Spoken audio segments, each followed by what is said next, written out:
Hi, McKay teachers. I just wanted to follow up with a quick video tutorial to show you how you can see your students in the video chat and also share an agenda at the same time. So the first thing you're going to want to do is open up whatever browser you use and navigate to your video call. I have mine just bookmarked right up here for easy access. And if you join the call, you should be able to see all of your students who are currently in that call. My window, I already have it formatted so that it's only really filling up half the screen. The way you can do that is by using this little black arrow here and then just dragging your mouse around so that you can make that window whatever size kind of works for you. So now that I have this open and I have my video call with my students, what I'm going to do is come back up here and then do File, New Window. And that will give me another window where I could have something else displayed. So I'm going to just drag this window over here and then just kind of, again, use those arrows to format it so that it's the size that I want it to be. And if I navigate to my Google Drive,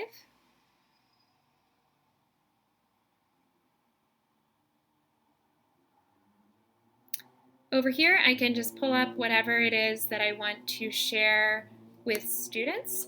So let's see, I'm going to find one of my agendas. This is one that I've been using with fourth graders. Oh, and I opened it too many times. So I would have this kind of set up like this before I actually start the meeting with students. But this would be kind of my agenda for what I'm planning to do with the fourth graders. And then once I have my fourth graders in my meet call, I'll do my hello or whatever kind of introductory routines I have with them. I would also I'm using this Google Grid extension, and I really like having that on so I can see them all in one grid. And then when it's time to start talking about my agenda, what I'm going to do is I'm going to click on Present Now. And I think I'll actually just present one window. So I'm going to click on a window.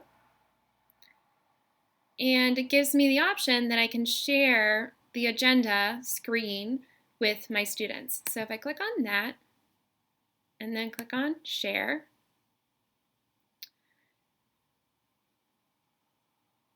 the kids are now seeing this screen in my box. So when I'm speaking, they're going to be seeing this screen, and we can kind of refer to this screen as we are presenting. If there were other people in here, I could, again, use that Google Grid extension to make sure I'm seeing all of them over on this side of my screen while I'm talking to them at the same time. This has been a nice way, so the agendas have just been a nice way to kind of keep video calls organized. The other resource that I'm including here is, so I have these little screenshots of different participation signals, and then also what the expectation is for students during that section of the meeting. The other cool thing you can do with having an agenda that I've done with fourth graders is if you have your activities listed, so for example, Would You Rather, Google Grid, View Extension, and New Specials activities, you can then have the students vote at the beginning of the meeting which one they want to do first. So that's kind of another nice way that you can not only teach them how to raise their hand in their videos, but you can also use an agenda to structure and give some more ownership to the students. Hopefully that helps, and good luck with your video meetings. Bye.